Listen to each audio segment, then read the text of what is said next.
의식만이 유일한 실체이기 때문에 원하는 모습이 이미 되었다는 것을 사실로 받아들여야 합니다. 그렇게 하지 않는다면 지금의 모습은 변화하지 않은 채 그대로 유지될 것이고 자신이라고 규정한 한계 속에 갇힌 채 죽음을 맞이하게 될 겁니다. 사람들은 언제나 기댈 곳을 찾습니다. 언제나 자신의 실패에 대한 변명거리를 찾고 있습니다. 그러나 제가 가르치고 있는 이 진리는 실패에 대해 어떤 변명거리도 주지 못합니다. 자기 자신에 대한 관념만이 삶의 모든 원인이라고 말합니다. 그래서 내부에서 먼저 변화가 찾아와야만 합니다. 바깥 세상에서 변화가 찾아오지 않는다면 그것은 내부 세상이 바뀌지 않아서입니다. 그러나 사람들은 나 자신만이 이 모든 환경들의 원인이라는 것을 진리로 받아들이는 것을 좋아하지 않습니다. 자신에게 일어난 모든 일들을 설명하기 위해서는 유일한 실체이자 유일한 반석인 자신의 의식 안으로 고개를 돌려야 된다는 말을 들었다면 거부감이 일어날지도 모릅니다. 다른 이를 비난하는 것이 더 쉽습니다. 자기 자신의 불행에 대해 사회를 비난하고 저 너머의 것 때문이라고 하고 다른 나라를 탓하고 이렇게 사는 것이 더 쉽습니다. 자기 기분이 안 좋을 때면 날씨 탓을 하며 사는 것이 더 쉽습니다. 하지만 자신에게 일어나고 있는 모든 일들의 원인은 바로 자신이고 항상 내부의 상태에 따라 외부의 환경들이 형성되고 있다는 말을 기꺼이 받아들여야 합니다. 이 말이 사실이라면 누구에게로 가야 합니까? 받아들이기에는 힘든 듯 보이지만 이 말들이 영원한 생명의 말씀이라면 이 진리의 말씀을 향해 시선을 돌려야만 합니다. 이 법칙을 깊이 이해한다면 다른 사람들의 의견은 문제가 되지 않는다는 것을 압니다. 왜냐하면 주변의 사람들은 오로지 내가 내 자신을 어떻게 규정하고 있는지를 말해주고 있기 때문입니다. 사람들이 내게 하는 행동들은 단지 나 자신을 스스로 어떻게 규정했는지를 말해줄 뿐입니다. 여태까지 저는 어떤 노력을 한다면 타인을 바꿀 수 있다고 생각했습니다. 지금은 먼저 제 자신을 바꾸지 않는 한 타인을 바꾸는 것이 불가능하다는 것을 알고 있습니다. 내 안의 세상 속에 존재하는 타인을 바꾸려면 그 사람에 대해 내가 지닌 관념을 먼저 바꾸어야만 합니다. 최선의 방법은 자신에 대한 관념을 바꾸는 겁니다. 다른 이들을 볼 때 자아에 대해 갖고 있는 나의 관념이 비추는 대로 그들을 보게 하기 때문입니다. 자신에 대한 관념이 고귀하다면 다른 이들에게서 고귀하지 않은 것들을 볼 순 없었을 겁니다. 다른 이를 변화시키기 위해 그 사람과 논쟁을 하거나 싸우지 말고 단순히 의식 속에서 보다 더 높은 곳까지 올라가십시오. 그러면 자신의 자아는 변화될 것이고 자연히 다른 이들도 변화될 겁니다. 변화시켜야 할 사람은 그 누구도 아닌 오로지 자아밖에 없다. 자아는 간단히 말해 여러분의 의식이자 인식입니다. 여러분이 자신에 대해 어떤 생각을 지니고 있느냐에 따라 그 자아가 사는 세상이 결정됩니다. 우리가 유일한 실체로서 시선을 향할 곳은 의식입니다. 의식이 전부이고 모든 것들은 의식이라는 명제만이 주변에서 일어나는 사건들을 모두 설명할 수 있습니다. 다른 사람들의 도움이 없더라도 여러분은 원하는 것을 가질 수 있습니다. 제가 여러분에게 원하는 모습이 이미 되어 있다는 것을 사실로 받아들이라고 제안할 때 현실의 도피처에 대해 말한다고 생각하면 안 됩니다. 원하는 것들이 정말 이루어졌다면 현실에서 일어날 만한 일을 느끼고 마음속에서 그것을 현실처럼 느낀다면 상상했던 것들은 우리가 알지 못하는 방식으로 형체를 굳혀갈 겁니다. 우리가 사실로 받아들인 것이 이미 객관적이고 단단한 실체로 형체를 띠고 있는 수준까지 올라가기 위해 우리가 해야 할 일은 이것이 전부입니다. 다른 이들을 바꿀 필요가 없습니다. 자신을 신성하게 해서 그렇게 함으로써 타인을 성스럽게 합니다. 순수한 사람에게는 모든 것들이 순수하게 보입니다. 본질적으로 깨끗하지 않은 것은 없습니다. 오직 여러분 자아의 관념에 의해서 깨끗한 것인지 깨끗하지 않은 것인지가 구별될 뿐입니다. 여러분이 어떤 사람이냐에 따라 맺는 열매가 달라집니다. 배나무에서 배가 열리고 사과나무에서 사과가 열리는 것은 너무나도 당연한 일이고, 사람의 경우에도 자신 내부의 모습이 비추는 대로 삶의 환경을 만드는 것도 당연한 일입니다. 열매를 바꾸기 위해 해야 할 것은 포도나무를 바꾸는 겁니다. 제가 여러분을 의식하고 있지 않다면 저의 세상 안에서 여러분의 생명은 없습니다. 여러분의 의식을 제외하면 실체라고 말할 수 있는 것은 세상에 존재하지 않습니다. 어쩌면 여러분은 지금 원하지 않는 모습으로 살아가고 있을지 모릅니다. 하지만 여러분이 이 상황을 변화시키기 위해 해야 할 일은, 그리고 여러분 세상에 있는 환경 속에서 변화를 일궈내기 위해 해야 할 일은 고요하게 지금 원하는 모습이 이미 되었다는 것을 사실로 받아들이는 것뿐입니다. 그러면 우리가 알지 못하는 길을 통해 여러분은 그 모습이 될 겁니다. 이 세상을 바꾸는 유일한 방법입니다.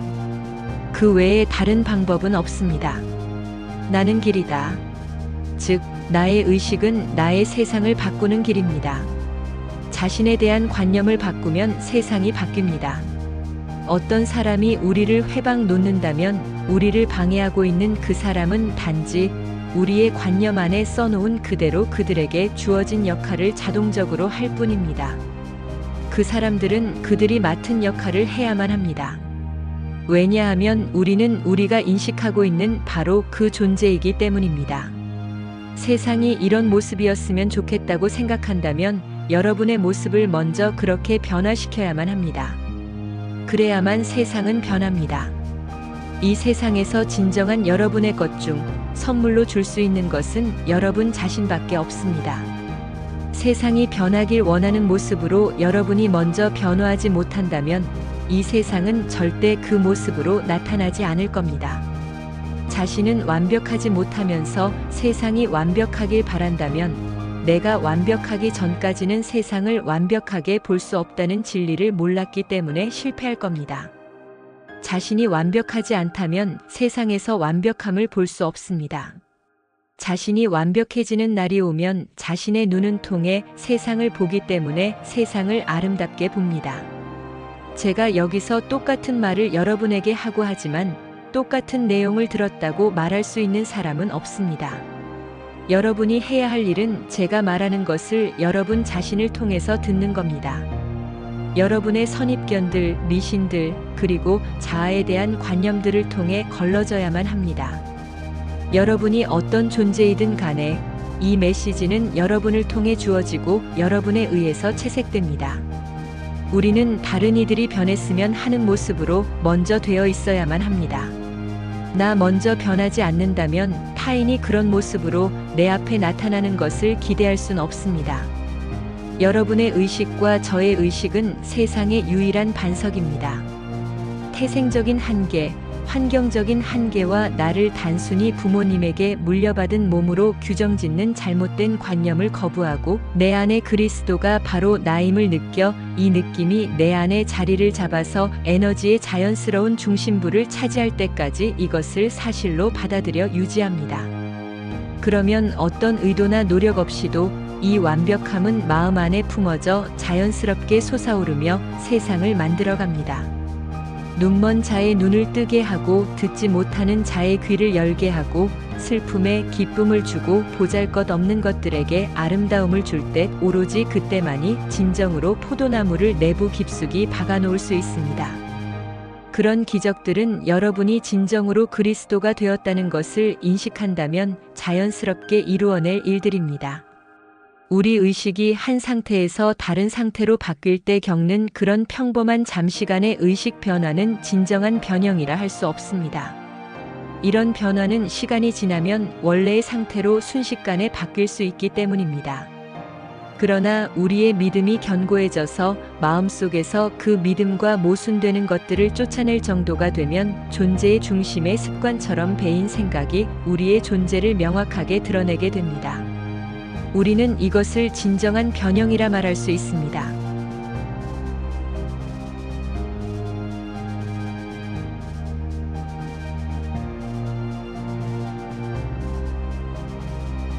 바울은 다음과 같은 말을 덧붙입니다. 내가 하고 있는 한 가지 일은 내 뒤에 놓여 있는 것들을 잊고 내 앞에 놓인 것들을 향해 손을 뻗는 것이다. 바울이 원하던 것은 예수 그리스도 안에서 하느님의 높은 부름을 받는 것이었습니다. 하지만 여러분들이 그런 목적을 가질 필요는 없습니다. 사업이 성공하는 것을 바랄 수도 있습니다. 인간은 인지할 수 있는 의식일 뿐이고 하느님은 인간이기에 모든 것들은 상상력에서부터 시작됩니다. 하느님과 인간이 다른 것은 마음속 영상의 강렬함에서만 차이가 날 뿐입니다. 자신을 낮게 조율한 채 보이는 것에 의지해서 걷든지 아니면 마음의 영상 안에서 믿음의 의지에서 걷습니다. 시야의 의지에서 걷는 것은 쉽습니다. 왜냐하면 주변의 건물들은 움직이지 않기 때문입니다. 믿음의 의지에서 여러분이 걷는다면 마음의 눈 안에 보이는 사물들 역시 육체적인 눈으로 보는 것들처럼 견고하게 자리를 잡아야만 합니다. 제 형인 빅터는 성공한 사업가가 되기를 원했습니다. 빅터는 그가 마음 안의 영상들에 어떻게 믿음을 유지할 수 있는지 알았습니다. 1924년에 우리 가족은 돈 한 푼 없었습니다. 그때 빅터는 마음의 눈으로 빌딩의 이름을 우리 가족이 소유한 것처럼 바꾸었습니다. 2년 동안 이렇게 보는 것을 계속했습니다. 2년이 지나도 처음 시작했을 때처럼 돈이 없었지만 그때 그냥 알고 지내는 사람이 이 빌딩을 $50,000에 대한 아무런 담보도 없이 우리 가족을 위해 사주었습니다. 8년 전에 우리는 이 빌딩을 $850,000에 은행에 매각했습니다. 게다가 바베이도스에서는 이렇게 얻은 소득에 관한 세금이 없습니다.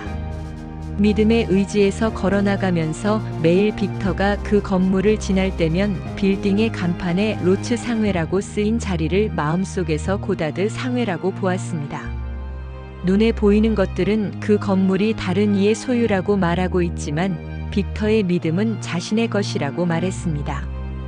2년 동안 매일같이 단지 마음의 구조를 바꾸어 가자 우리 가족의 운도 바뀌었습니다. 히브리서에서는 이렇게 말하고 있습니다. 믿음은 바라는 것들에 대한 확신이요. 보이지 않는 것들에 대한 신념이니 그래서 보이는 것들은 보이지 않는 것들로부터 이루어졌습니다. 오직 저의 형 빅터만이 그의 상상의 활동을 보았습니다. 다른 이들은 로츠 상회라는 간판을 눈에 보이는 그대로 보았지만 빅터만은 고다드 상회라는 간판을 믿음의 의지에서 보았습니다. 우리 모두 하나의 나무를 볼 수는 있습니다. 하지만 다 다르게 그것들을 봅니다. 그것은 어떤 사람을 볼 때도 마찬가지입니다. 둘 다 같은 힘을 사용하면서 한 명은 그를 궁핍한 사람으로 볼지도 모르고 다른 이는 부유한 사람으로 볼지도 모릅니다. 여러분에게는 믿음으로 살거나 아니면 물질적인 시야의 의지에서 살 수 있는 힘이 있습니다. 눈의 의지에 살면서 일어나고 있는 일들을 그대로 받아들인다면 여러분 세상 안의 환경이나 사건들을 바꾸지 못한 채 자동적으로 반응만 하는 기계로 남게 됩니다. 믿음의 의지에서 살기 시작할 때만이 인생을 변화시킬 수 있습니다. 바울은 그가 이루었던 것들이나 이루지 못한 것들이나 상관없이 모두 그의 뒤에다 떨쳐버리고 앞에 놓여있는 것들을 향해 손을 뻗는다고 말합니다. 바울의 이상은 하느님의 가장 높으신 곳까지 부름을 받는 것이었습니다. 여러분도 이런 이상을 가지기를 바라지만 아마 지금은 그렇지 않을 것입니다. 다른 문제들이 여러분을 짓누르고 있을 것입니다. 예를 들면 돈이 필요하다든가 하는 것 말이죠. 그렇다면 그것을 여러분의 목표로 삼으시고 바울이 썼던 것과 같은 방법을 쓰도록 하세요. 과거를 여러분 뒤에 던져버리세요. 뒤를 돌아보시지 마세요. 뒤를 돌아보면 롯의 아내처럼 소금 기둥이 되어버립니다. 소금은 보존하는 역할을 합니다. 보존하기 원하는 것이 있으면 여러분은 그것들을 소금에 넣고 보존합니다. 만약 여러분이 뒤를 돌아보게 되어 남겨두고 떠나길 원하는 상태 안에서 살게 된다면 그 상태를 소금물에 놓아서 여러분은 다시 한번 그 상태가 될 것입니다. 하지만 여러분이 만약 과거가 어떤 상태든 상관없이 그것에 돌아서서 원하는 모습 또는 하기 원하는 것들에 손을 뻗고 그것에 믿음을 유지한다면 어떤 것도 여러분이 그렇게 되는 것을 막을 수는 없습니다. 여러분이 이미 그 상태에 있다는 것을 사실로 받아들이는 것을 계속 해나간다면 사실로 받아들인 그 모습이 될 것입니다. 저를 믿으세요. 상상력은 영적인 감각입니다. 생생한 영상이고 생생한 소리입니다. 여러분은 지금 사랑하는 이를 떠올리고 그 사람이 말하는 것을 들을 수 있습니다. 그 사람의 말소리를 들을 수 없을 때 또 다른 영적인 감각을 써보기 바랍니다. 만지고 듣고 보고 냄새 맡는 것 등을 해보세요. 수년 전에 저는 뉴욕시에서 할렘가를 걷고 있을 때 어떤 음식 냄새를 맡았는데 그 냄새는 곧장 저를 바베이도스로 데리고 갔습니다.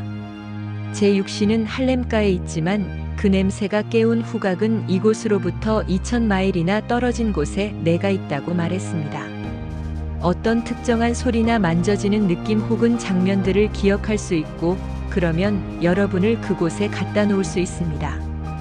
바울처럼 보이는 것이 아닌 믿음으로 걷는 것을 배우십시오. 뒤에 놓여 있는 것들을 잊고 앞에 놓인 것을 향해 손을 뻗으십시오.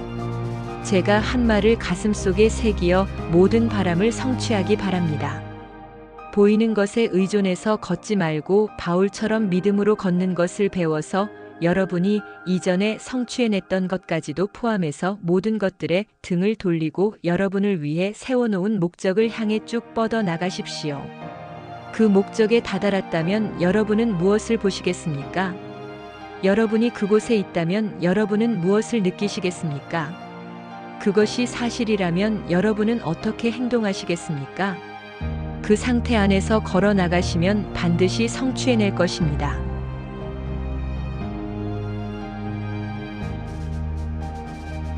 우리가 마음속의 영상과 마음속의 느낌을 강렬하게 가짐으로써 우리는 주변의 세상을 만들고 있습니다. 자아에 대해 지니고 있는 관념에 좌우해서 우리의 삶을 빛나게 할 수도 있고 어둡게 할 수도 있습니다. 자기 자신에 대한 관념 외에 중요한 것은 없습니다. 그리고 우리 내부의 차원적으로 더 위대한 자인 깊은 곳의 관념도 마찬가지입니다. 우리를 돕거나 방해하는 사람들은 그들이 돕거나 방해한다는 사실을 알든 모르든 우리의 마음에 맞춰 세상을 만들고 있는 의식의 법칙에 종속된 자들입니다. 자아에 대한 관념은 그 목적을 달성하기 위해서 물질적인 매개체를 쓰긴 하지만 우리를 자유롭게 하거나 속박 속에 가두는 것은 우리 자아에 대한 관념입니다. 마음의 상태가 비추는 대로 외부 세계가 만들어지는 것이 삶이라면 완벽함이 나타나기 위해서는 우리 자아를 변화시키는 길밖에 없습니다. 외부에서 도움을 구하지 마십시오. 우리가 눈을 들어서 우러러보고 있는 산도 나의 내부에 존재하는 마음 안의 산입니다. 그래서 모든 현상들을 설명할 수 있는 유일한 실체이자 유일한 기초로 우리가 시선을 향해야 하는 곳은 우리 자신의 의식입니다. 자신 안에 지니고 있는 것만을 외부 세계에 가져다주는 이 법칙의 정의에 완벽하게 기대야 합니다. 우리 자아에 대한 관념을 바꾸지 않고 세상을 바꾸려 하는 것은 자연의 섭리에 정면으로 충돌하는 겁니다. 내부의 변화가 일어나기 전까지 외부는 변화하지 않습니다. 내부에서와 같이 외부에서도 제가 여러분에게 물질적인 방법과 투쟁을 통해서 원하는 것을 얻으려 하기보다는 원하는 모습이 이미 되어 있는 것처럼 상상해야 하고 정신적으로 위대한 환경 속에서 살라고 말했을 때 그 말들은 현실에 무관심한 인생관을 가지라는 것은 아닙니다. 의식을 변화시키지 않고 어떤 일을 하려 한다면 겉에 보이는 문제만을 다루는 무익한 짓일 뿐입니다. 아무리 외부적으로 애쓰고 노력해봤자 자신의 자아 관념이 규정하고 있는 것만을 받게 됩니다. 주변에 일어나는 일들에 반응한다는 것은 우리 존재의 법칙에 대항하는 것이고 운명의 지배자가 되는 길에 대항하는 것입니다. 내 삶의 환경들은 존재의 차원적으로 더 넓은 창고에서 영혼이란 것에 의해 만들어진다고 말할 수밖에 없습니다. 왜냐하면 자아 관념에 의해서 삶의 환경들이 만들어지기 때문입니다. 삶에 어떤 고통이 주어졌다면 그 원인을 찾기 위해 내부로 시선을 돌려야 합니다. 왜냐하면 자아관념이 나를 이곳으로 데리고 와서 고통을 겪게 했기 때문입니다. 우리가 이상적인 감정을 가지려 한다면 쉽게 증오의 감정 상태로 내려갔던 것처럼 쉽게 이상적인 감정 상태로 솟아오를 수 있습니다. 사랑과 증오는 마법 같은 변화의 힘을 지니고 있습니다. 사랑이나 증오의 감정을 가지면 우리는 마음속에 응시하고 있는 것과 비슷한 모습으로 변해갑니다. 증오라는 감정에 마음을 모으면 우리가 적으로 생각했던 것들의 성격을 우리 안에 만들어냅니다. 또 어떤 상태든지 관심을 기울이지 않으면 사라지기 때문에 벗어나고 싶은 상태에 대해 직접적인 공격을 하기보다는 보잘것없는 것들에게 아름다움을, 슬픔의 기쁨을 마음 안에 그려서 불쾌한 상태를 씻어내는 것이 최선입니다. 무엇이든 사랑스러운 것들과 듣기에 좋은 것들에 대해서 생각하라. 왜냐하면 우리는 우리와 함께 하고 있는 것들과 비슷한 모습으로 변화되기에 그렇습니다. 외부에서 변화시킬 사람은 없고 오로지 자신의 자아만이 그 변화의 대상입니다. 자아를 변형시키는 데에 성공한다면 현재의 세상은 분해돼 버렸다가 변형된 자아가 말하고 있는 것에 맞추어 다시 형태를 취합니다. 의식이 하강하게 되면 내가 보고 있는 불완전함이 나타납니다. 신성한 질서 속에서는 어떤 것도 사라지는 것이 없습니다. 모든 것들이 그 본연의 생명을 지니고 있는 곳에서 의식이 하강하는 경우를 제외하고는 어떤 것도 잃는 것이 없습니다. 의심할 여지 없이 인간에게 주어진 유일한 과업은 자신의 관념을 위대함으로 채우고 그것을 계속 유지하는 것밖에 없다는 것을 저는 압니다. 내가 원하는 것들을 이미 이룬 것처럼 걸어 나간다면 그렇게 사실로 받아들인 곳까지 솟아오르게 될 겁니다. 그리고 이 믿음이 세상을 만드는 것을 보게 될 겁니다. 이미 그것들이 존재하기 때문에 손가락 하나 까딱하지도 않을 겁니다. 항상 그것들은 존재했습니다. 여러분들이 환경을 바꾸려고 노력하기보다는 여러분들이 생각하는 이상적인 상태와 하나가 되기를 바랍니다. 세상이 존재하기도 전에 존재했었던 상태 속에서 여전히 여러분은 존재하고 있습니다. 유일하게 추락해버린 것이 있다면 그것은 자아에 대한 관념일 뿐입니다. 아무런 흠도 있지 않은 것을 여러분은 깨져버린 것으로 보고 있습니다. 지금 뒤틀린 눈을 통해서 사물들을 보고 있습니다. 여러분은 기괴한 모습으로 보이게 하는 거울 앞에 서서 길쭉한 모습의 자신을 보는 사람과 같습니다. 그러나 둘은 같은 사람입니다. 아니면 크고 뚱뚱하게 보이는 거울 앞에서 비춰진 모습을 보고 있는 사람일지도 모릅니다. 인간은 자신이 인식하는 그대로 나타나기 때문에 우리는 현재 왜곡된 자신의 모습을 보고 있습니다. 완벽함에 대한 생각을 가지고 노십시오. 누구에게도 도와달라고 하지 말고 대신에 요한복음 17장의 기도가 바로 여러분의 기도가 되게 하십시오. 세상이 존재하기도 전에 여러분의 것이었던 것들을 가지십시오. 그 누구도 바꿀 필요가 없습니다. 오로지 자신의 자아만 바꾸면 됩니다. 마음의 눈 안에서 여러분 자신이 사랑스럽다는 사실을 확고히 한다면 아름답지 않은 것들은 더 이상 여러분의 시야에 존재하지 못합니다. 제가 말씀드리는 진리는 세상 어떤 지식보다 값어치 있는 진리입니다. 이 진리를 지켜내는 데에 용기, 아주 엄청난 용기를 필요로 합니다. 왜냐하면 많은 사람들은 오늘 밤 이 진리를 듣고도 여전히 자신이 공경에 처하게 되면 다른 사람을 비난하려고 할 것이기 때문에 그렇습니다. 사람들은 유일한 실체로 자신의 의식과 자기 자신에게로 시선을 돌린다는 것이 어렵다는 것을 깨닫게 될 겁니다. 나 자신에 대한 관념이 그 관념에 맞추어 세상을 만들고 사람들을 이끌어 그들의 행동을 통해 지속적으로 내가 누구인지 말해주고 있습니다. 세상에서 가장 중요한 것은 여러분의 자아에 대한 관념입니다. 주변의 환경들과 삶의 조건들 그리고 사람들의 행동이 마음에 들지 않을 때 여러분 자신에게 질문을 던져보십시오. 나는 누구인가? 여러분이 싫어하는 것의 원인이 무엇이냐는 질문에 대한 답이 될 것입니다. 여러분 스스로를 죄가 있다고 비난하지 않는다면 세상의 누구도 여러분을 비난하지 않을 겁니다. 이상을 인식하면서 산다면 어떤 비난할 것도 찾지 못하게 될 겁니다.